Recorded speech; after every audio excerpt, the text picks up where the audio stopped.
जन्माष्टमी पर पढ़ें भगवान श्री कृष्ण की जन्म कथा। भाद्रपद कृष्ण अष्टमी को श्री कृष्ण जन्माष्टमी कहते हैं क्योंकि यह दिन भगवान श्री कृष्ण का जन्म दिवस माना जाता है।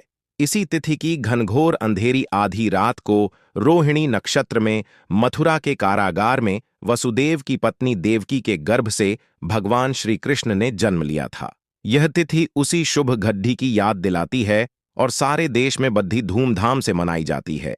जन्माष्टमी के दिन भगवान श्री कृष्ण की जन्म संबंधी कथा भी सुनते सुनाते हैं, जो इस प्रकार है। द्वापर युग में भोजवंशी राजा उग्रसेन मथुरा में राज्य करता था।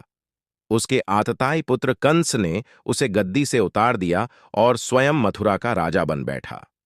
कंस की एक बहन देवकी थी, जिसका विवाह वसुदेव नामक यदुवंशी सरदार से हुआ था।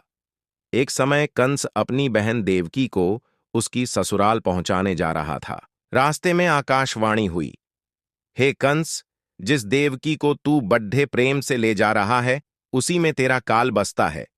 इसी के गर्भ से उत्पन्न 8वां बालक तेरा वध करेगा। यह सुनकर कंस वसुदेव को मारने के लिए उद्यत हुआ। तब देवकी ने उससे विनयपूर्वक कहा, मेरे गर्भ से जो संतान होगी उसे मैं तुम्हारे सामने ला दूंगी। बहनोई को मारने से क्या लाभ है। कंस ने देवकी की बात मान ली और मथुरा वापस चला आया। उसने वसुदेव और देवकी को कारागृह में डाल दिया। वसुदेव देवकी के एक एक करके 7 बच्चे हुए और 7 को जन्म लेते ही कंस ने मार डाला। अब 8वां बच्चा होने वाला था। कारागार में उन पर कड़ी डीढ़े पहरे बैठा दिए गए। उसी समय नंद की पत्नी यशोदा को भी बच्चा होने वाला था। उन्होंने वसुदेव देवकी के दुखी जीवन को देख 8वें बच्चे की रक्षा का उपाय रचा। जिस समय वसुदेव देवकी को पुत्र पैदा हुआ, उसी समय संयोग से यशोदा के गर्भ से एक कन्या का जन्म हुआ, जो और कुछ नहीं सिर्फ माया थी। जिस कोठरी में देवकी वसुदेव कैद थे, उसमें अचानक प्रकाश हुआ और उनके सामने शंख, चक्र, गदा, पद्म धारण किए चतुर्भुज भगवान प्रकट हुए।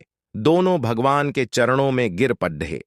तब भगवान ने उनसे कहा, अब मैं पुनः नवजात शिशु का रूप धारण कर। उसी समय वसुदेव नवजात शिशु रूप श्री कृष्ण को सूप में रखकर कारागृह से निकल पड्डीए छे और अथाह यमुना को पार कर नंद जी के घर पहुंचे।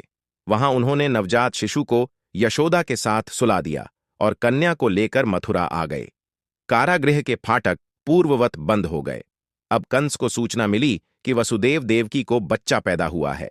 उसने बंदी गृह में जाकर देवकी के हाथ से नवजात कन्या को छीनकर पृथ्वी पर पटक देना चाहा, परंतु वह कन्या आकाश में उड़ गई और वहां से कहा, अरे मूर्ख, मुझे मारने से क्या होगा? तुझे मारने वाला तो वृंदावन में जा पहुंचा है।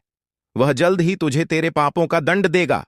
यह है कृष्ण जन्म की कथा। जन्माष्टमी के शुभ अवसर पर करें इस कथा का पाठ, मनोकामनाएं होंगी पूर्ण। जन्माष्टमी के शुभ अवसर पर करें इस कथा का पाठ, मनोकामनाएं होंगी पूर्ण। जन्माष्टमी के दिन सभी कृष्ण मंदिरों को सजाया जाता है।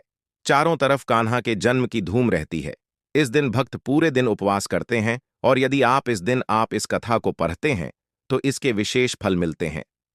हिंदू धर्म में भगवान श्री कृष्ण के जन्मोत्सव के अवसर पर सुनाई जाने वाली एक महत्वपूर्ण कथा मानी जाती है। इस साल जन्माष्टमी का पर्व 26 अगस्त को मनाया जाएगा। इस पूरे दिन भक्त उपवास करते हैं और भजन कीर्तन में लीन रहते हैं। इस दिन कृष्ण मंदिर और घरों में स्थित मंदिर की विशेष रूप से सजाया जाता है और कान्हा के बाल रूप लड्डू गोपाल का श्रृंगार विधि विधान के साथ किया जाता है। यह दिन कृष्ण भक्तों द्वारा उपवास और प्रार्थना के साथ मनाया जाता है, जिसमें भगवान श्री कृष्ण की बाल लीलाओं और उनके दिव्य चरित्र का स्मरण किया जाता